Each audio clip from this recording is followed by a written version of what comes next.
Financial wellness. Reach out to them for advice at 855-DON-GINO. And now back to your hosts, Don Getling and Gino Franti. Really happening in the real estate market today, because the market has absolutely shifted in just the last couple of weeks. See, what's nice is you want to work with pros that have been, one, experienced, one, watch the numbers. Paul is excellent. You always bring us all the stats, all the numbers. You know your numbers inside and out and backwards. Therefore, you can catch trends and you can see what's happening, especially when you're busy. I know we're one of the busiest lending offices in town. Therefore, we get to see when activity picks up. I mean, if we're doing, for round numbers, if you're doing 25 loans, all of a sudden goes to 50, activity's picking up. So that's your first clue that something is happening. Right. So what does that do to the market when the activity picks up? Well, right now the inventory is low, and we've got a lot of buyers. So the supply and demand gets a little out of balance to where it becomes technically a seller's market. And prices are going up, and wait a minute! I thought we leveled off. We're going to a second bubble. Well, they may level off later in the year, but right now they are still going up. Yeah, they're definitely going up from what we see, because we see the appraised values going up. The main thing that you're going to help us with the strategies, because without a doubt, because we see it too, because we call the listing agents and let them know how strong our buyers are and all that, because there's this new thing that just jump back into the market. We had it a while back, about a little over a year ago. It's called multiple offers. Yes, in 2013, that was almost every sale was a multiple offer. Last year, it was more of a normal market. Mm-hmm. We did have some multiple offers, but now we're starting to return to multiple offers in 2015. All right, so for those of you who are going, what does that mean? That means when you're going for a home that you fell in love with, you might not be the only one. In fact, probably not right now, because our inventory is back down below 500 homes for 290,000 people.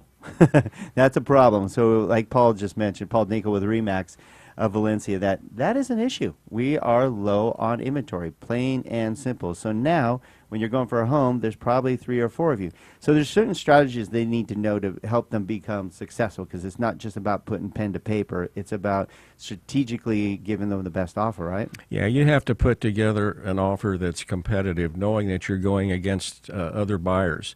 One of the obvious things you can do is to offer above list price.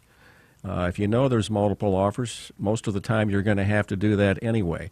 And that's only a piece of the solution, because what will generally happen, they'll come back, the seller will come back and will basically say, we have multiple offers now, and we want your highest and final offer. Right. Okay, so here's something to think about.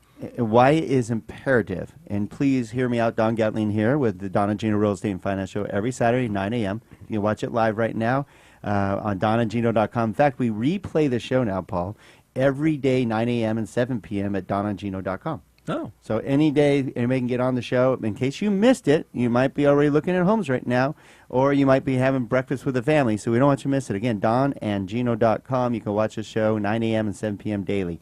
All right, so we had all these multiple offers going in, and as you mentioned, you might have to offer higher than the actual list price.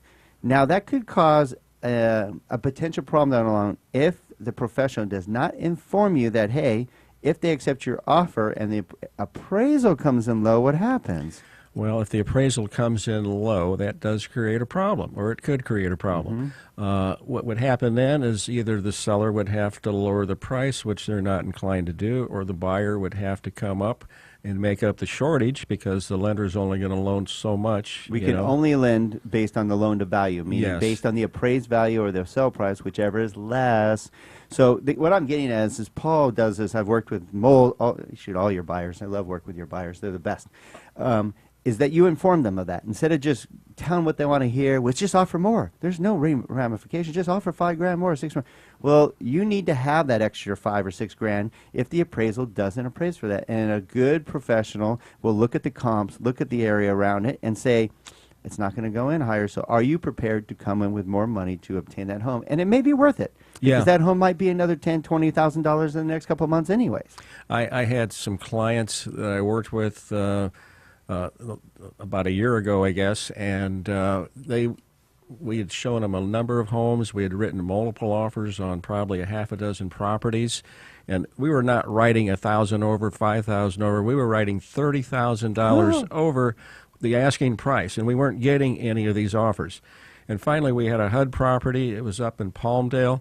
I believe you did the loan for them. Right. And we ended up going $35,000 over. But they had enough funds. Yeah, a lot of cash, they had cash. They were able to... Got a smoking deal in the home. And we were able to get the appraisal within $10,000. It wasn't the $35,000 short. It was only $10,000. So they were prepared to come up with that out of their pocket. And it all worked, and they loved their home. Very a happy ending to that story. Happy ending. Nicely done, Paul. Okay, here's another thing we're going to nail to, we have to reiterate that bottom line is it's imperative these days. If you have multiple offers, I think it's imperative you work as best as any way, shape, or form. If you can somehow work with a local experienced professional real estate agent and a local professional lender, because if you're getting multiple offers, does that make a difference on which one you might accept?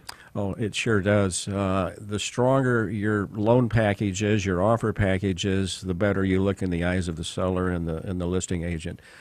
Things you can do is to have a solid pre-approval letter, from a reputable local bank, not something from an e-bank that's online that is another part of the country. Nobody knows who they are. No, we don't know who those are. We're not going to mention any names, but those are very weak and they're very shady. Oftentimes it's a bait and switch program. Yep. And I've seen people lose their home because that particular lender couldn't produce. The other thing you want to do is you don't want to have just a pre-qual letter. You want to have a pre-approval letter where the lender's reviewed all of your income and tax returns and your credits. So it's a solid deal. It's not a maybe situation. Doesn't that relieve a lot of the stress, knowing that like when you go in with your buyers, you don't even show them homes until you know exactly what they're qualified for, and also for them, now I know we provide them with that spreadsheet that we do, the 4-page, 4-color spreadsheet for Mortgage Coach that gives them all their options. So when you take them out of home, they're not guessing what the payment's going to be. No, they know exactly where they're at and where they would be if we had to go $5,000 or $10,000 over the list price. So I would imagine that helps you with the negotiation process. 100% it does, yes. Okay, Paul, we got a couple more segments, but I want to make sure they know how to get a hold of Paul Dinkel. How can they get a hold of you, buddy? I can be reached on my cell phone, 661-510-3042, or you can go to my website, www.pauldinkel, PAULDINKEL.com. And my email is team@pauldinkel.com. Yeah, there's a theme there, Paul. Yeah. It's a trend. All right, so hopefully you're enjoying the information we're getting from Paul Dinkel as much as I am. Again, a true veteran and always informed. I got a plethora of more information to share with you, what's going on in the market, some strategies that you need to know about, numbers that we're going to reiterate some of these numbers again in case you missed the first part of the show. It's our show every Saturday, 9 a.m. to 10 a.m., right here on your hometown station, AM 1220 KHTS. So stick around, and we're going to help you with this crazy real estate market because it's on fire. So there are strategies you need to know to be successful. So don't go away. We'll be right back.